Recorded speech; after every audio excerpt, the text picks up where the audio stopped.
Hello friends, देखेंगे इस topic में हम आपको बताने वाले हैं कि एक समान बाह्य वैद्युत क्षेत्र में रखे वैद्युत द्विध्रुव पर लगने वाले बल युग्म का आघूर्ण, मतलब वैद्युत द्विध्रुव यहाँ पे आपका रखा है, एक -q चार्ज है, एक +q चार्ज है। इन दोनों के बीच की डिस्टेंस 2l है और ये एक समान वैद्युत क्षेत्र से थीटा कोण पे झुका हुआ है। तो इसको घुमाने में किया गया, आपको लगा हुआ बल आघूर्ण बताना है। ठीक है बाबू, वैद्युत द्विध्रुव पर लगने वाला बल युग्म का आघूर्ण आपको बताना है। ठीक है, इस तरह से हम जो है कार्य भी निकाल सकते हैं। ठीक, लेकिन अभी आपको हमको बल आघूर्ण बताना है, तो बल आघूर्ण के लिए देखेंगे। बल आघूर्ण क्या होता है कि बल गुणे लंबवत दूरी। देखिए यहाँ पे आपका बल लग रहा है, F यहाँ पे लग रहा है, तो ये F जो है ये QE के इक्वल होगा, QE के इक्वल होगा बाबू। F बराबर होता है QE ना, तो ये जो F है वो QE के इक्वल होगा, इधर लगेगा, और यहाँ पर जो बल है वो भी F QE के इक्वल लगेगा। तो इस तरह से दोनों इसको बैलेंस कर देंगे। ठीक है, तो ये क्या होता है कि ये बल गुणे लंबवत दूरी, तो मतलब ये लंबवत, ये दूरी इसकी 2l है, तो ये लंबवत दूरी हमको लेनी है। ठीक है, तो इसका जैसे 2l ये है, तो ये हो जाएगा 2l cos थीटा, ये हो जाएगा 2l sin थीटा। ठीक है, जैसे कि इसको हम बताए थे कि जो ना पता हो उसको ऊपर और जो पता है उसको नीचे। तो थीटा के सामने ये परपेंडिकुलर ऊपर और ये 90 के सामने, देखो ये 90 के सामने ये हाइपोटेनस है ना वो नीचे, तो लंब बटे कड़ हो जाएगा, मतलब कि यानी कि परपेंडिकुलर हाइपोटेनस तो साइन थीटा, तो इसलिए ये साइन थीटा आ जाता है। ठीक है, तो उस तरह से हमको जो है इस पर लगने वाला बल आघूर्ण बताना। ठीक है, तो ये आपको हम थोड़ा सा यहाँ पे थ्योरी में भी लिखे उसको देखिए। यदि हम किसी वैद्युत द्विध्रुव को एक समान वैद्युत क्षेत्र में रख दें तो वैद्युत द्विध्रुव पर एक बल युग्म कार्य करने लगता है।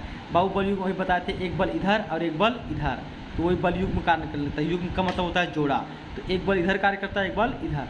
तो यह बल युग्म वैद्युत द्विध्रुव को क्षेत्र की दिशा में संरेखित करने का प्रयत्न करता है। बता रहे थे ना, देखिए आप बता रहे थे कि ये वाला इधर लगता है, ये इधर लगता है, तो ये नीचे आएगा, ये ऊपर जाएगा, तो संरेखित हो जाएगा, मतलब एक ही रेखा में हो जाएगा वही चीज़।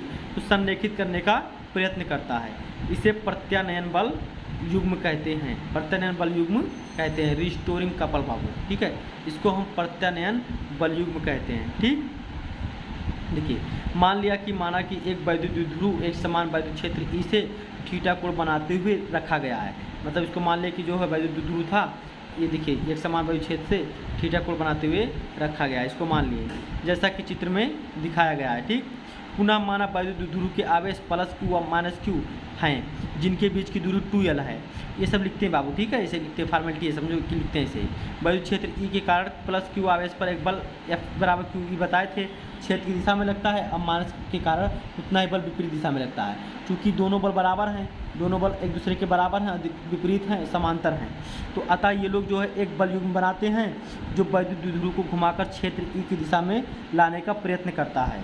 इसे ही प्रत्यानयन बल युग्म का आघूर्ण कहते हैं। तो जो बल इनको घुमाकर जो है बाबू, इनको जो घुमाकर जो बल वैद्युत क्षेत्र की दिशा में लाने का प्रयत्न करता है ऐसे, तो उसी को हम जो है प्रत्यानयन बल आघूर्ण कहते हैं। ठीक है, तो आघूर्ण बराबर होता है, टाउ बराबर होता है एक बल, मतलब दोनों में से कोई एक बल और गुणे दोनों बलों की क्रिया और रेखाओं के बीच की लंबवत दूरी, मतलब जो क्रिया रेखा हो रही है उनके बीच की, मान लो एक इधर है एक इधर है, तो इनके बीच की जो है लंबवत दूरी, तो वो लंबवत दूरी होता है बाबू। ठीक है, इनके बीच की लंबवत दूरी, जैसे कि ये आपका है एक बल इधर लग रहा है, एक बल इधर लग रहा है, तो इनके बीच की जो ये लंबवत दूरी 2l sin थीटा, तो इनका गुणा करेंगे तो एक ये हमारा QE हो जाएगा और इनके बीच की दूरी 2l sin थीटा, तो इसलिए QE में 2l sin थीटा से मल्टीप्लाई करा देंगे तो वो बल आघूर्ण हो जाएगा। ठीक है, आप देखिए ध्यान से देखिए, तो ये बल आघूर्ण है आपका, तो ये बल F गुणे उनके बीच की दूरी 2l sin थीटा। ठीक है, बल गुणे उनके बीच की दूरी 2l sin थीटा, तो ये बराबर QE था, तो Q गुणे 2l sin थीटा।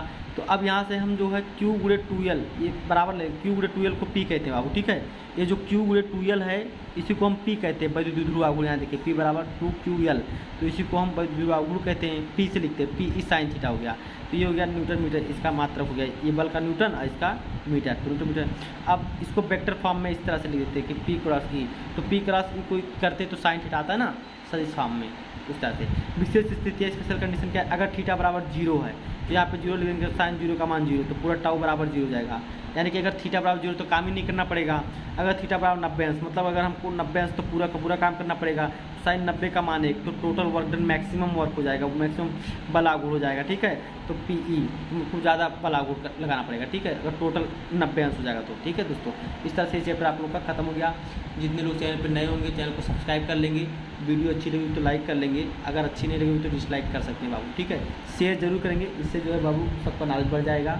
और वीडियो को बनाने में बहुत ही मेहनत लगा है, और ऐसा तो है नहीं कि मतलब कोई मुझे बाहर से वेतन मिल रहा है या कुछ मिल रहा है, बस एक आप लोग के लिए वीडियो बना रहे हैं। तो इस वीडियो को जब लाइक और शेयर जरूर करेंगे बाबू, ठीक है। आप लोग यार सब्सक्राइब नहीं कर सकते भाई, आप लोग के लिए इतना मेहनत कर रहे हैं तो कम से कम एक लाइक एक शेयर तो बनता है, एक सब्सक्राइब तो बनता है भाई। बाकी अपने आप सोच लीजिए।